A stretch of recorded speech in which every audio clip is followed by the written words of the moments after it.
നമ്മുടെ ഒരു 50+ വരുന്ന ടീച്ചിങ് ഫാക്കൽറ്റീസ്, വെൽ എക്സ്പീരിയൻസ്ഡ് ആയിട്ടുള്ള CPC സർട്ടിഫൈഡ് ആയിട്ടുള്ള A group of team members. ഈ ഒരു കഴിഞ്ഞ 8 വർഷം നമ്മൾ പ്രൂവ് ചെയ്ത അതാണ്. അറൌണ്ട് 10,000+ സ്റ്റുഡൻസിനെ നമ്മൾ ട്രെയിൻ ചെയ്ത് കഴിഞ്ഞിട്ടുണ്ട്. അതിൽ 6500 പ്ലേസ്മെന്റ് നമുക്ക് സക്സസ്ഫുള്ളി നടത്താൻ പറ്റിയിട്ടുണ്ട്.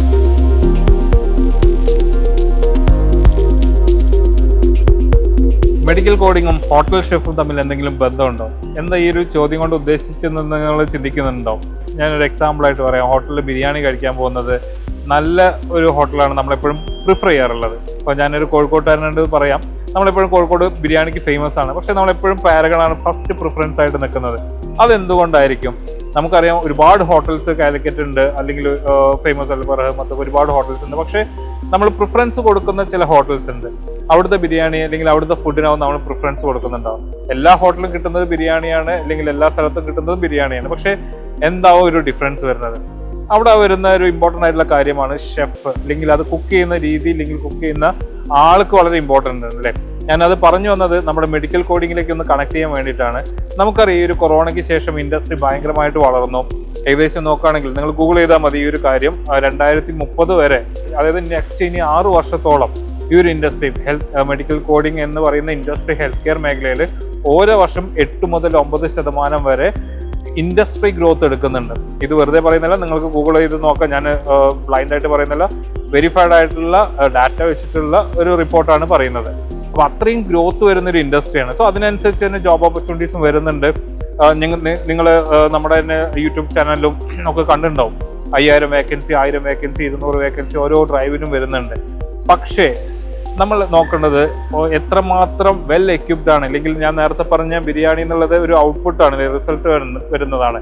അതിൻ്റെ ടേസ്റ്റും അതിൻ്റെ ഫ്ലേവറും എല്ലാം വരുന്നതിന് മുന്നേ ഒരുപാട് കാര്യങ്ങൾ വരുന്നുണ്ട്. സോ അതേപോലെ തന്നെയാണ് ഓരോ സ്റ്റുഡൻറ്റും ഈ ഒരു ഇൻഡസ്ട്രിയിലേക്ക് കയറുന്നതിന് മുന്നേ എത്രമാത്രം വെൽ എക്യുപ്ഡ് ആണ് എന്നുള്ളതാണ് നോക്കേണ്ടത്. നമുക്കറിയാം ഒരുപാട് ഇൻസ്റ്റിറ്റ്യൂട്ടുകളുണ്ട്, ഒരുപാട് ട്രെയിനേഴ്സ് വരുന്നുണ്ട്, ഒരുപാട് ടീച്ചിങ് മെത്തേഡുകൾ വരുന്നുണ്ട്. നമുക്ക് ഓൺലൈനായിട്ടും റെക്കോർഡഡ് ആയിട്ടും പല രീതിയിലുള്ള ഒരുപാട് ഓപ്ഷൻസ് ഇന്ന് മെഡിക്കൽ കോഡിങ് പഠിക്കാനുണ്ട്. പക്ഷേ ഞങ്ങൾ ആരോൺ അന്നും ഇന്നും ചെയ്യുന്നത് ഒരു കാര്യം എന്ന് വെച്ച് കഴിഞ്ഞാൽ ഈ ഒരു ഇൻഡസ്ട്രിയെ വേണ്ട രീതിയിൽ കാലഘട്ടത്തിനനുസരിച്ച് നമ്മൾ മാറ്റം വരുത്തി ആ ഒരു സമയത്ത് ഓരോ കാലത്തിനും വേണ്ട രീതിയിൽ ഒരുപാട് മാറ്റങ്ങൾ വരും അല്ലേ. നമുക്കറിയാം പണ്ട് കമ്പ്യൂട്ടർ വന്ന സമയത്ത് പോലെയല്ല ഇപ്പോൾ വരുന്നത്. ഇപ്പോൾ ഒരുപാട് ടെക്നോളജി മാറ്റങ്ങൾ വന്നു. സോ സെയിം അതേപോലെ തന്നെ കോഡിങ്ങിലും ഓരോ കാലഘട്ടത്തിനും വരുന്നതിനനുസരിച്ചിട്ട് കഴിഞ്ഞ 8 വർഷമായി നമ്മൾ ഈ ഒരു ഇൻഡസ്ട്രിയിൽ നിൽക്കുന്നുണ്ട്.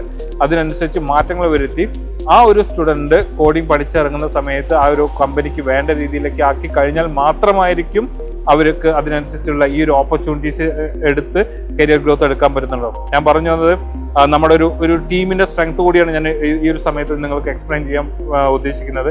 നമ്മുടെ ഒരു 50+ വരുന്ന ടീച്ചിങ് ഫാക്കൽറ്റീസ്, വെൽ എക്സ്പീരിയൻസ്ഡ് ആയിട്ടുള്ള CPC സർട്ടിഫൈഡ് ആയിട്ടുള്ള A group of team members. ഈ ഒരു കഴിഞ്ഞ 8 വർഷം നമ്മൾ പ്രൂവ് ചെയ്ത അതാണ്. നമ്മൾ ഇന്നത് ഒരു ദിവസം വന്ന് പറയുന്ന ഒരു കാര്യമല്ല. കഴിഞ്ഞ 8 വർഷമായിട്ട് അറൌണ്ട് 10,000+ സ്റ്റുഡൻസിനെ നമ്മൾ ട്രെയിൻ ചെയ്ത് കഴിഞ്ഞിട്ടുണ്ട്. അതിൽ 6500 പ്ലേസ്മെന്റ് നമുക്ക് സക്സസ്ഫുള്ളി നടത്താൻ പറ്റിയിട്ടുണ്ട്. സോ ആ ഒരു റിസൾട്ട് അതെന്ന് പറയുന്നത് നമ്മൾ വളരെ വളരെ വളരെ പ്രാക്ടിക്കലി റിസൾട്ട് ഓറിയന്റഡ് ആയിട്ട് നമ്മൾ കൊണ്ടുവന്നിരിക്കുന്ന ഒരു സിസ്റ്റമാണ്. സോ അതുകൊണ്ട് തന്നെയാണ് നമ്മൾ മറ്റുള്ളവരിൽ നിന്നും വ്യത്യസ്തമായിട്ട് ഇന്നും ഈ ഒരു മേഖലയിൽ കഴിഞ്ഞ 8 വർഷമായിട്ട് നമ്മൾ ഇന്നും നമ്പർ 1 പൊസിഷനിൽ നിൽക്കുന്നത്.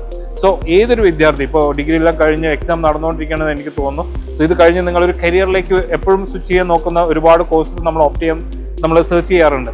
ആ സമയത്ത് ഹെൽത്ത് കെയർ ഇൻഡസ്ട്രിയിൽ വരുന്ന സമയത്ത് മെഡിക്കൽ കോഡിംഗ് ചൂസ് ചെയ്യുന്ന സമയത്ത് ഇത്തരത്തിൽ വെൽ ആയിട്ടുള്ള അല്ലെങ്കിൽ ഒരു ടീം എന്ന് പറയുന്നത് നമുക്കറിയാം. ഒരു കോളേജിൽ നിങ്ങൾ പഠിക്കുമ്പോൾ ഓരോ ഡിപ്പാർട്ട്മെൻറ്റിനും വളരെ കൃത്യമായിട്ട് അതിൻ്റെ ഹെഡ് ഉണ്ടായിരുന്നു, അതിൻ്റെ ടീം സപ്പോർട്ട് ചെയ്യുന്ന നല്ല ക്വാളിഫൈഡ് ആയിട്ടുള്ള പ്രൊഫഷണൽ ആയിട്ട് ടീച്ചേഴ്സ് ഉണ്ട്. അതേപോലെ തന്നെ നമ്മുടെ ആരോണും ആ ഒരു സിസ്റ്റം ഫോളോ ചെയ്യുന്നുണ്ട്. അതുകൊണ്ടാണ് ഇത്രയും നല്ല റിസൾട്ടും ഇത്രയും നല്ല പ്ലേസ്മെന്റ് റെക്കോർഡും നമുക്ക് സൃഷ്ടിക്കാൻ പറ്റില്ല. സോ നിങ്ങൾ ചൂസ് ചെയ്യുന്ന സമയത്ത് ഞാൻ നേരത്തെ പറഞ്ഞ പോലെ തന്നെ നല്ലൊരു ബിരിയാണി കഴിക്കാൻ നമ്മൾ നല്ലൊരു ഹോട്ടലിൽ പോകുന്ന പോലെ തന്നെ ഹെൽത്ത് കെയർ ഇൻഡസ്ട്രിയിൽ കോഡിംഗ് പഠിക്കാൻ നമ്മൾ എപ്പോഴും ചൂസ് ചെയ്യേണ്ടത് ഇത്തരത്തിലുള്ള ഒരുപാട് കാര്യങ്ങൾ. ജസ്റ്റ് ഒരു അഡ്വർടൈസ്മെന്റ് കണ്ടിട്ടോ അല്ലെങ്കിൽ വേറെ എന്തെങ്കിലും ഓവർ ഫോൺ കേൾക്കുന്ന കഥ കേട്ടിട്ടോ ഒരിക്കലും അവരുടെ ബാക്ക്ഗ്രൗണ്ട് അതെങ്ങനെ അത് ക്രിയേറ്റ് ചെയ്യുന്നു, അവരുടെ എക്സ്പീരിയൻസ്, അവരുടെ റിസൾട്ട്, എല്ലാ കാര്യങ്ങളും എപ്പോഴും നമ്മൾ കൺസിഡർ ചെയ്യേണ്ടതായിട്ടുണ്ട്. അപ്പോൾ ഈ ഒരു കാര്യങ്ങൾ നിങ്ങൾ എപ്പോഴും ഓർമ്മിക്കുക. നല്ലൊരു ഡിസിഷൻ എടുക്കുന്നതിന് മുന്നേ നല്ലൊരു റിസർച്ച് എപ്പോഴും നടത്തുക എന്നുള്ളതാണ് എനിക്ക് പറയാനുള്ളത്. So take A good decision.